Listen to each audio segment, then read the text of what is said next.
one singular individual? No. Those threats were cast broad and wide, and they were irresponsible, and they were arrogant, and they were selfish, and they were criminal.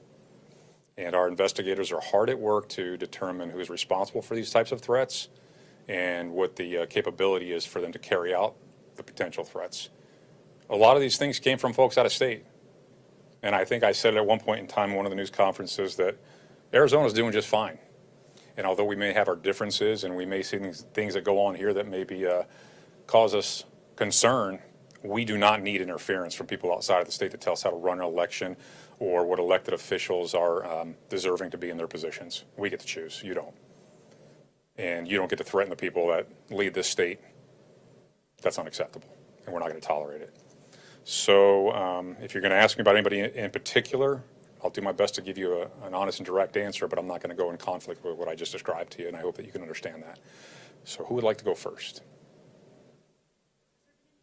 Against some of these threats at all? We haven't arrested anyone or filed any indictments as yet, but I can tell you that our investigators continue to look into any and all aspects of these types of threats. I think that, I've spoken before about those who are either leaders or in positions to speak publicly, and some of the things that they're saying provoke others to feel as though they should act, and then, you see this having more life than it should. Should never have occurred, but it should sure as heck be long over by now. But some are given life to it, and that's not only unfortunate, but it's irresponsible. Two questions. One is, can you speak specifically to the social media threat made against Chairman Gates that led him to vacate his home for a night? And then secondly, just in general, from your perspective as law enforcement, what does the intensity of threats look like after this election as opposed to immediately after the 2020 election? Well, let me put it into context first. I've been on both sides of this. I've been in this business a long time, and in my past, I have been on the side where threats were lodged against me. And the only reason I say that to you is because Chairman Gates was relocated for one night, and I know that was already discussed, and that was by my, I wouldn't say directive, but I told him I thought it was in his best interest for one reason. I'm always going to err on the side of overreacting to keep people safe, much like what you saw at the recorder's office. And until I felt that our detectives had a chance to get their arms around any potential threats that may do harm to him or his family, I was not going to allow for them to be in harm's way. So that was a circumstance where we felt we wanted to be overly aggressive for his safety. Regarding the details of that particular, what led to that, I won't tell you it was any one singular thing, and I won't disclose anything regarding that investigation because we want to hold people accountable, and they can hide behind their keyboards and have this kind of keyboard courage, and they can use technology to disguise their false bravado. But at the end of the day, the people who have to lead this state and this nation are the ones who oftentimes are in harm's way and at risk to those cowards, and we have to take a stand against it. And that means even the people who politically maybe didn't see the outcomes they were hoping for. Have some courage and speak out and say these types of threats aren't okay against our opponents any more than they wouldn't be okay against us. And I think when we unite in that manner, then we'll be a better state and a better nation. So I apologize, I can't really give you specifics on that social post. And again, I take, call it responsibility or whatever you want, for the relocation of Supervisor Gates and his family for one evening to make sure that we had a better grasp on any potential threats against him. As to my second question, do you need me to restate it? Yeah, please. Okay. All good. I asked two at once, that was my fault. I can't chew gum and walk at the same time, so I can't answer two questions at once or remember the second one. I'm just wondering, from what you've seen, is the intensity of threats right now, after this election, more intense, less intense, about the same as it was in 2020? Oh, that's a great question. I think that people have become very comfortable with utilizing technology to their advantage when they want to do things that are as disrespectful and unacceptable as post threats like cowards from distant spaces.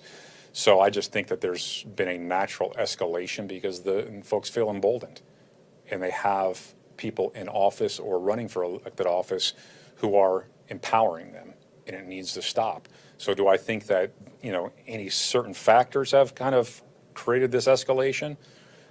I just think it's growing on top of itself until we do something to stop it from moving forward. And right now the momentum is kind of at that tipping point where we're going to work hard to push it back, and those who want to do bad things want to push it forward.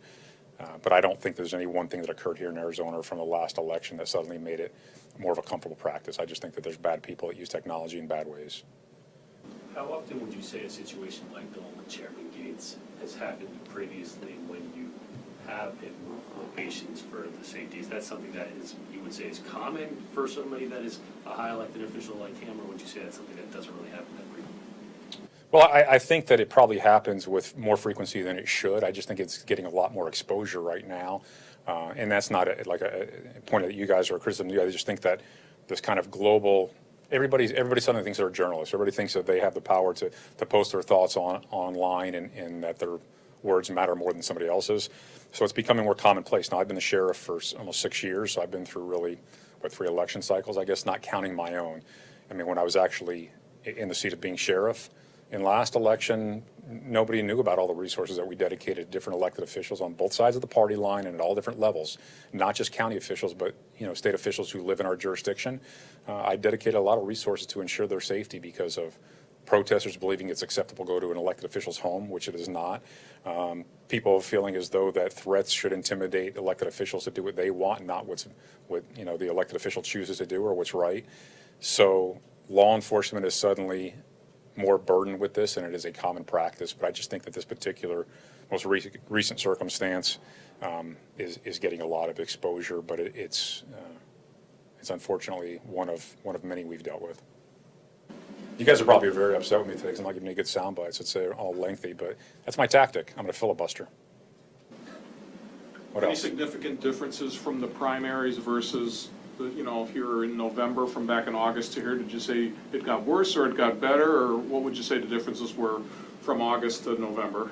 Yeah, I think that the last election in some ways, caught us by surprise. So I think that the volume of folks that showed up at the recorder's office and tried to create some unrest, we were responsive versus proactive. I think this time we were better prepared to mitigate it. But a presidential election when everyone in the nation feels impacted is a heck of a lot more robust, and people feel a lot more passionate about it. This election, although there were some federal offices at stake, it really was a state election.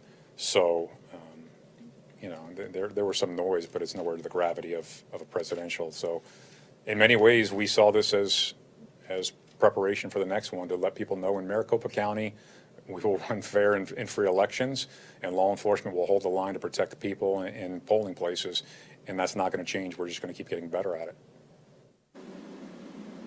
I'm not sure if you saw the video or the post by Carrie Lake today just surrounding how this past election cycle destroyed any trust in our elections. Do you have any thoughts on kind of what her rhetoric, like what kind of impact that could have on the elected official safety potentially? I'm glad at the conclusion of your question you talked more so about like the behavior and how it affects things more so than any individual candidates.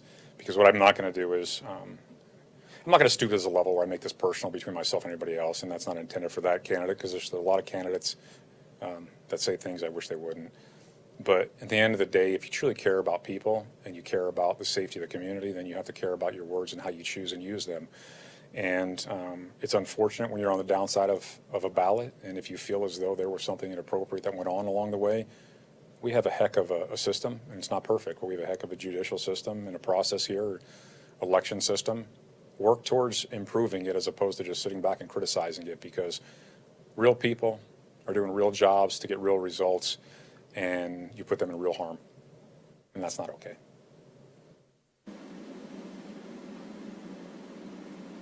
Anything else I can answer for you guys? Again, I appreciate your patience. As I said, I probably wasn't give you everything you were looking for today, but I hope that it was helpful for what you're trying to cover.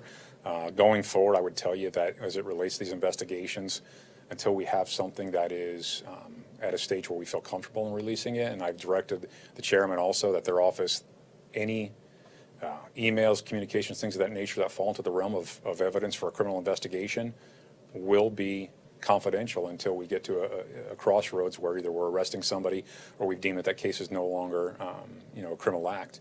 So I know that those are things that are helpful for you, but just understand that we have to protect the investigation. So those kinds of things will be protected. Leads to another question. Yes.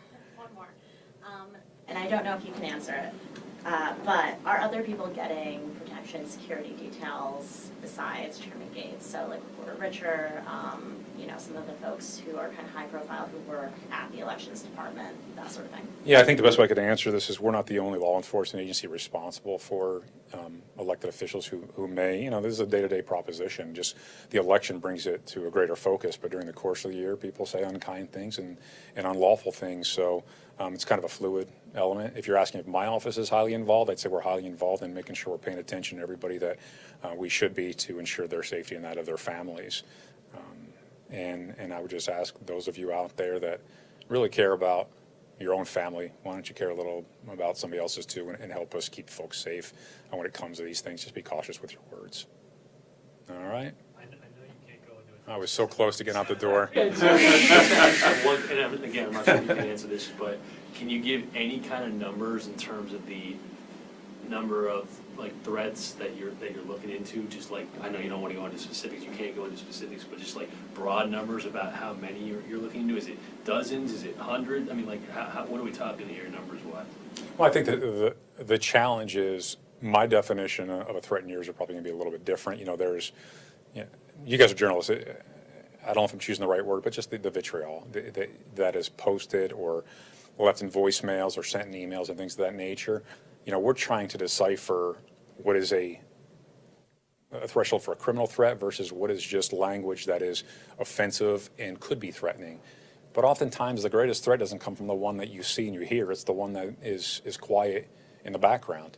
You know, that's the one who is prepared to do the most harm. And that's the hardest part for us is, yeah, we hear and we see and we investigate all these things, but what about the folks that aren't popping up onto our radar?